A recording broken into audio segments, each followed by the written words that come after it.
Welcome to Healing Wisdom, a Thursday morning talk show featuring guests sharing their stories and knowledge. We discuss the healing aspects of the arts, metaphysics, social justice, and adventure through all types of terrain. So join me, Pandora Peoples, here on WOMR 92.1 FM in Provincetown and WFMR 91.3 FM in Orleans. We're streaming worldwide at WOMR.org. Today we're speaking with Rand Burkert. He's the secretary and founding member of the Food Forest Initiative. He's an educator in the Nauset school system. He's a musician, children's book author, and today we're talking about restorative agriculture, the Food Forest Initiative, a local plant sale, and a special speaker from Malawi. First off, you're speaking to us from a greenhouse. Tell us about what you do with your students and what's happening at the Nauset Middle School May 15th. Yeah, well, the middle school has had this greenhouse, which is funded by the community for now about 10 years or so. And it's a pretty big greenhouse, and it's got a lot of some equipment and stuff. So we want to use it to its max. And above me at the moment, we've got hanging pots where we're growing different kinds of flowers, looking toward Mother's Day, which is before our plant sale. We might try to pre-sell some of these flowers. And our sale is going to be on May 15th. For sure, after school hours, my kids, my students are agitating to participate in the plant sale and have it go on all day. They want their class time that day they want to be out here selling plants, and I'm going to see if that's possible. So it is for sure going to be in the after school hours from 3:30 to 5:30 on that day, and it might actually be earlier in the day too. And we're going to be selling a lot of different things. So these flowers are floriculture. They're petunias, things like that. But we're growing wildflowers in 4-inch pots, and we've had guidance from Betsy Fertney, who's the naturalist who's guiding the restoration work at Simpson Island off of Orleans. And she came to the students to talk to them about how to sprout wildflower seeds, which is very different from sprouting vegetable seeds. It's a little more tricky. And, some of them need winter cold, some of them need to be wet for a while, stratification. So she taught them that. We sprouted seeds, and we're going to have wildflowers for sale. To increase pollinator habitat in people's gardens. And we'll be giving some of those also back to the Simpson Island project. So that's sort of the naturalistic aspect here. Then we're growing a few very permaculture things. For example, we have these pots with 4 different kinds of plants in them. I call them permaculture peace bombs. And they're all strong plants that will take care of themselves and push each other out of the way. And if you have to have a space for this because it will be very explosive in your garden. But it includes elderberry, and it includes Jerusalem artichoke, also called sunchoke, which produces tubers that are traditionally eaten by Native Americans. And it also has an Egyptian walking onion, and it has strawberry. And if you plant one of these permaculture peace bombs and give it some wood chip mulch around it, but it has to be at the edge of a forest somewhere where there's space. All these plants will they occupy different niches, and they'll grow together and take care of each other and take care of themselves. And that's what I was talking about earlier about strong plants. Work with plants are going to be strong. And then we'll have a few trees. We have a few trees to sell, and we'll have vegetable seedlings too, especially tomatoes. And some of them are tomato varieties that I have grown for 30 years since I was a organic farm apprentice in the Midwest. And I love these varieties. So some very special tomato varieties, and maybe some peppers and other, vegetable seedlings. What kind of trees do you have? We have some little seedlings of Nanking cherry, which grows to be a very beautiful little sort of cherry bush. It's not native, but the cherries are very good. It's a very beautiful white flowers. That's an unusual thing. I also have a few seedlings of a special kind of chestnut. We have Chinese chestnuts on Cape Cod, but this is a dwarf Chinese chestnut. So they grow to be like little umbrella trees and produce edible chestnuts. The species name is Castagna seguini. That sounds great. That's awesome. So folks can go to your sale at Nauset Middle School in Orleans, May 15th after school. That's right. And we'll be here. Some students will be here. It's an annual event, and it's lots of fun, and it supports the greenhouse. This time, the funds will go to kind of fixing some things about the maintenance of the greenhouse itself, but a third of the funds go to a special fund to bring Wampanoag teachers to the greenhouse classes. Oh, that's wonderful. That's really wonderful. You've sponsored permaculture trainer Teona Mikunji, founder of Creative Solutions for the Environment, to come from Malawi to give talks in early May. Can you talk about her and her work and how you came to meet up with her and work with her? Yeah, there is this direction in agriculture called restoration agriculture. And it's hard to explain in few words, but it was there's a book called Restoration Agriculture by Mark Shepard, which is very good based on his experiences in the Midwest. But it's a method applicable around the world. And so I traveled last summer to Tanzania and Malawi with something called the East African Regenerative Network. And Mark Shepard was there training trainers in restoration agriculture. And Teona Mikunji is a teacher of permaculture and restoration agriculture, who I met there in Tanzania. And then we traveled to Malawi, where she has her project called Creative Solutions for the Environment. And this started in villages where she was teaching women to grow indigenous trees that were getting lost and plant them near their villages, and then also doing educational projects for their daughters. And then she, when I was there, we worked on a 90-acre project, applying restoration agriculture, first by developing the contour system of terraces to harvest the water. And Malawi has a rainy season, and sometimes a lot of the water that pours down gets lost. It just creates erosion. And on this sort of sloping land that she had purchased from local villagers to do a demonstration project, we used a laser contour device to lay out these terraces. And then within a few weeks, these crews of local people were digging them out. And over the last few months of winter, they've been put to the test by very heavy rainfalls, and they've created ponds and channels and distributed water over this property so that the trees can come back. Some of the native trees that had been chopped a lot still had stumps and can regrow with enough water. And it's turning into a paradise overnight. They've actually already been able to grow rice in some of these ponds. They're going to be experimenting with improving corn, which is another innovation that's coming through. So Teona is the head of Creative Solutions for the Environment, and she will be speaking about this method, which is we're applying on Cape Cod, and she will have insights for us here. But it's also a really great opportunity to, I think, experience some hope about pretty amazing creative things that are being done in Africa. And so she's coming to speak twice. One is May 6th from 5 to 6 for dinner time at First Parish Brewster UU Meeting House. And then the day after that, she'll speak at Orleans Snow Library after dinner from 6:30 to 7:30 in the Crane Room. Encourage people to come because I think she's a wonderful speaker and has a lot of insight in how to work with people and how to make really amazing things happen. Restorative agriculture helps mitigate climate change and helps combat food scarcity. And it sounds like it helps with desertification, right? Like to reforestation of lands that have become pretty barren.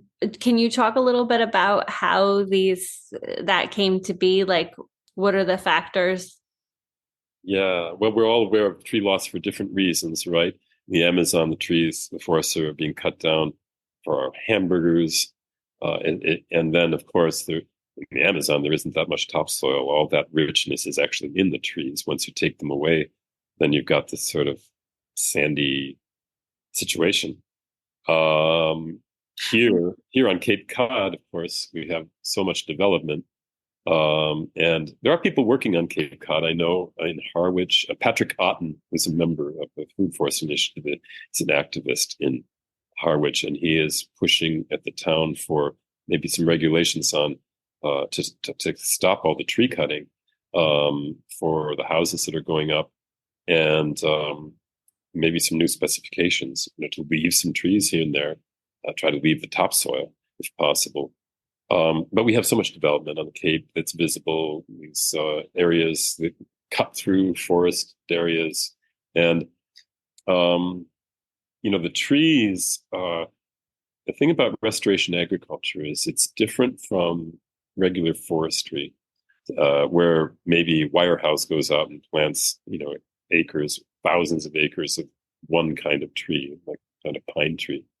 And those kind of monoculture forestation projects require inputs of fertilizer and herbicide, and they're not really good for the environment. Restoration agriculture is based on biodiversity, so imitating patterns in nature, as is permaculture. I mean, restoration agriculture comes out of permaculture, which has a real ethical base for designing gardens and farms. And forests obviously are one of the carbon sinks that we need. Plants absorb carbon from the air, and they exude it through, turn it into glucose, of course, for their own growth. And then the glucose gets exuded from their roots into the soil, extra glucose. It feeds the whole biome under the soil. And then we end up having humus under the soil, and the humus is storing some of that carbon. If we don't turn the soil over, we don't oxidize that humus, and it can accumulate like it did in ancient times. We're just burning it up so fast. So restoration agriculture is not exactly about climax forests. It's interesting. It's about in a relationship with human beings, getting a yield, but at the same time managing spaces so that there's both. There are both trees and some open space, some grasses. It's a relationship. It's a proper balance. And what it's really imitating is a stage in succession, in forest succession, which often happens at the edge of a forest. The edges are often where the most of diversity and the most life is surging. And so if we look at an edge of a forest where bushes are beginning to grow up and vines are going up, there's a lot of diversity. And it's how to manage that diversity to get a lot of different products. And then being able to get products out of it creates a momentum to sustain it and keep it diverse and keep it healthy.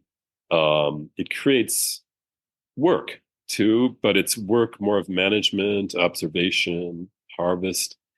But at the beginning, I would say a restoration agriculture system requires a burst of energy, of human energy, like our project under the power lines. We really had to go there more often at the beginning with our wheelbarrows and distribute the wood chip mulch to improve the soil and get the plants planted. But then the system begins to grow and grow and grow. And what's happening there is as it gets greener and greener and greener and multi-leveled, there are more surface areas of leaves absorbing the sunlight, photosynthesizing, and taking carbon out of the air. And so to get back to your original question, it is one of the solutions in terms of land management. There are other parts of the world that really are grasslands. They're not intended to be covered by trees. And in those grassy areas, we have to have, wise management. We have to have animals, grazing animals, to help the balance of a grassland area. So any of these solutions for climate change that involve working on the land and trying to create biodiversity are opportunities for a lot of curiosity and consciousness. And where I see restoration agriculture being practiced, like in Africa, when I went to Tanzania and Malawi, I saw all these young people really excited about it. And in learning and going back to their countries, going back to Uganda, going back to Kenya, and then joining up like through communication networks and sharing their results. And it is a network of people who are going to make restoration agriculture more common on the earth. Let's put it that way. You're listening to Healing Wisdom on WOMR 92.1 FM in Provincetown and WFMR 91.3 FM in Orleans. We're streaming at WOMR.org. This show is podcast at healingwisdomradioshow.org as well. You can find Healing Wisdom in Apple Podcasts and also on Spotify. So that must have been a pretty amazing experience. Was wonderful for me. I went there actually with a colleague of mine from Nauset Middle School, Rachel Cummings, who teaches robotics. And we were at the edge of Lake Victoria in Tanzania at a place called Mainsprings, which is an orphanage for girls, and it also has a school for the local village. And a number of years back, the founder of Mainsprings, Chris Gates, he had been a 19-year-old outraged at the poverty and the bad education in Tanzania when he started this. And he brought in Mark Shepard because he realized he wanted to grow food they had to have really good food for the school and the orphanage. And that started a journey of training trainers and then planting this amazing diverse ecosystem at the edge of Lake Victoria, where there was really just flat, like dried up corn land. And after these 10 years, it's really, really beautiful. So we were in paradise, and it was paradise because there was all this big exchange of ideas, and then having a chance to go to Malawi and see Taona's work and participate in it. And another project on a mountain, Mount Mulanje, we visited yet another project which is working on restoring indigenous trees in a mountain area. And to see the villagers, to see their, hard work, but, beautiful villages, beautiful people, beautiful children. And to think that in addition to what they're already doing, growing cassava and growing corn and these other things, they'll have other economic opportunities through the other plants that are being planted. And bringing back the trees, they need those for cooking. It's traditional to use wood for cooking. And so the reforestation has to be in balance with the human needs. And that's something that Taona will talk about. How does she motivate these people to plant more trees? And what is it meaning for them now that they're seeing it happen? For people who haven't heard of the Food Forest Initiative, please fill them in on your 3 gardens. One's at the Lighthouse Charter School, one's at the Long Pasture Audubon Wildlife Sanctuary, and one is by well number 8 in Harwich. And the first project we did probably in 2018 was the Lighthouse Charter School project. The smaller garden, a rectangle next to their soccer field. That garden is now in its 6th year, and it's looking great. We planted perennials, we planted food producing native plants, mostly hazelnuts and American persimmons, and we've added elderberry, and so it's looking rather wild, which is the way it's supposed to. And people who walk by it think, oh, wait a minute, who's taking care of this garden? Well, increasingly nature is taking care of this garden, which is the idea that we shouldn't have to work as hard on our gardens, and let strong plants sort of take over. So that garden was our first one. And then we did a project with Long Pasture Audubon Wildlife Sanctuary, demonstration forest garden. And that's in about its 5th year and looking more and more wild and taking care of itself more and more. We planted pawpaws there, and last summer they started producing pawpaws that we could eat. And we have American persimmons there and elderberry, some of the usual suspects in a forest garden on Cape Cod. Some high-bush blueberries, some low-bush blueberry. And the idea of that garden was, again, to show how it's possible to get our food from perennials as much as it is from annual plants. and use native plants as much as possible and make a garden that increasingly takes care of itself. It's a different look, and it's meant to imitate nature, and nature isn't always organized in straight lines. And if they see our work at the Harwich, the power lines, that goes back to about 20 or 21 when we first planted it. It's you look up the power lines, and there's the line in between the access road for Eversource workers and the power lines up above you. And to either side, there are these sort of irregular beds that are planted to a lot of different perennial species. And there's a lot of diversity there. I was just there 2 days ago. And at this stage in April, it's not as leafed out. But for example, the chokeberry, the aronia, was beginning to leaf out. And we have beach plums there. And if you look at that, you can see that people have been gardening. It looks like a garden because there are these beds, and they're laid out on the hills, sort of going up on contour with the hill, so they capture the rainfall coming down, and they're mulched with wood chips.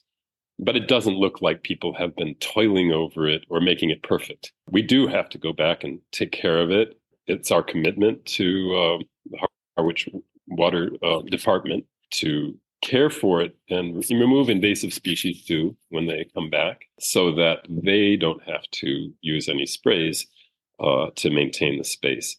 And that would normally be the policy. I know Eversource has a policy of using mechanical means, but also chemical means to keep the vegetation down under the power lines. In our case, we offered to do this to keep the spraying off this area that was near one of Harwich's wells, well number 8. The right-of-way goes through Harwich Water Department land. It affords us an opportunity to get together and work together. We don't have to do it often, but we have work days, and they're fun, intergenerational, and often we combine it with a potluck.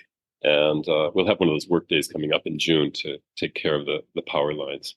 So how often do you take care of it now, and how much work did you need to put in initially? Because I'm trying to picture, like, how feasible is this sort of project if other people wanted to to join either your co-op, the Food Forest Initiative, or create one in their area? We really do want people to copy us. I think we're pioneering. We found easy ways to do things, and that's part of permaculture, is to try not to work too hard, not make unnecessary work, but find simple solutions. So we did find some simple solutions. And if I were telling other people to do something similar, I would say, don't reinvent the wheel. Learn from other groups that do food forests. They're willing to help you. And then be self-reliant and find a group of friends who have gardens and perhaps already have some plant material that you can use, do some divisions, or propagate. Elderberry is incredibly easy to propagate from some sticks. Cut off some sticks in spring, put them in the ground, and they make roots, and you have an elderberry plant. Doing some propagation together and learning a little about the native plants. And I would say look into the Wampanoag traditions, because it's essential. This knowledge of using native plants for food goes way, way back with them. And there are some wonderful experts in the Wampanoag tribe. And to learn about that tradition, it really is the inspiration for this kind of gardening.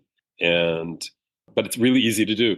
My main point is that it should be fun and easy. To find a space, I know for a fact that Eversource said to us, look, you've done a good job. You seem to be responsible in maintaining this. If we found groups that wanted to take a space under the power lines and manage it like this, as long as they had continuity, and would take care of it over time, we would love to do more projects like this. There are different ways of looking at power lines. I look at them as the future commons. The commons in Europe was the place where the peasants could go and, take their sheep and, get some wildflowers and feel a little free. And then the commons was closed down in European tradition and privatized. But on Cape Cod, there are a lot of areas under the power lines. There are areas where you can see that there are little accords and little agreements, and people, if the power lines go through a private property, people say, but could we plant this or could we plant that? There are people who have already experienced this in a sort of private way. That's really a wonderful opportunity to do some public gardens like the one we did. And the point of it is just working together. It's so fun. like a common space thing. Yeah, it's easy to do. It's our birthright. I think we all have green thumbs. But to band together, make a little merry band, make a group of people, have a potluck, come up with some ideas, find some plant sources. Then, in our case, we approached Eversource and the water department about it, and they both approved our project. And Eversource actually helped us to get plants. And there was a major planting day. Some of the Eversource workers helped us, and that was very festive. We had these color-coded bamboo sticks. One of our members, Claire McClarty, came up with a system because we had to plant a lot of different plants all at once in these beds we had created, and they had to go in a certain order. They had to be planted in relation to each other. The beach plums maybe near the aronia, near the chokeberry. So we had sequences that guided us, and then we had these bamboo sticks that were painted at the top very easily, yellow or red, and then we had a map that was color-coded to different plants. And when the plants came, they were on a big truck, and people could go and take them, and they would know exactly where to, because the stakes were out there. It was all color-coded. Another example, before all of this, when we had to lay out the beds and decide, how they were going to be on contour with the hill, we just pulled wood out of the adjacent forests and laid it down at the right distances and right angles. And we did it by eye. And that was very fun. It was like a dance. I just recommend people look into the possibility. There are a lot of possibilities, and you make it happen with goodwill and asking for permission and getting together and sharing food and sharing ideas, and then figuring out who has a wheelbarrow, who has a shovel. It's easy to do. There are other wells that should be protected. I think so. For a lot of people on Cape Cod, there is a real concern about our aquifers. And of course, there's Protect Our Cape Cod Aquifers, which is led for a long time by Laura Kelly on the Cape. And she's been informing towns and working to get pesticide bans on town warrants and things like that. So following in those footsteps, we know that there's concern about glyphosate and other herbicides and pesticides getting into our aquifers. And so the first thing to do would be to look at one's town and look at one's water department. Where are the wells? And if there are right-of-ways going through those areas, it would be a natural thing to say, well, Food Forest Initiative did that in Harwich. Let's do it here in Wellfleet, or let's do it here in Eastham. They say it's fun. They'd say it's doable. And they say that you, Eversource, were even willing to provide some plant material from Sylvan Nursery. Thank you so much, Rand Burkert, for joining us today, talking about the Food Forest Initiative and your plant sale at the greenhouse in Orleans. That's at the middle school, May 15th at 3 o'clock. And you guys will be around for a while. Folks can come after work and pick up some vegetables, some trees, some starts for their spring garden, and check out permaculture trainer Tayona Makunji, founder of Creative Solutions for the Environment. She's coming to speak to folks from Malawi. She'll be at the First Parish Brewster May 6th from 5 to 6 p.m. and at the Snow Library in Orleans May 7th after dinner at 6:30.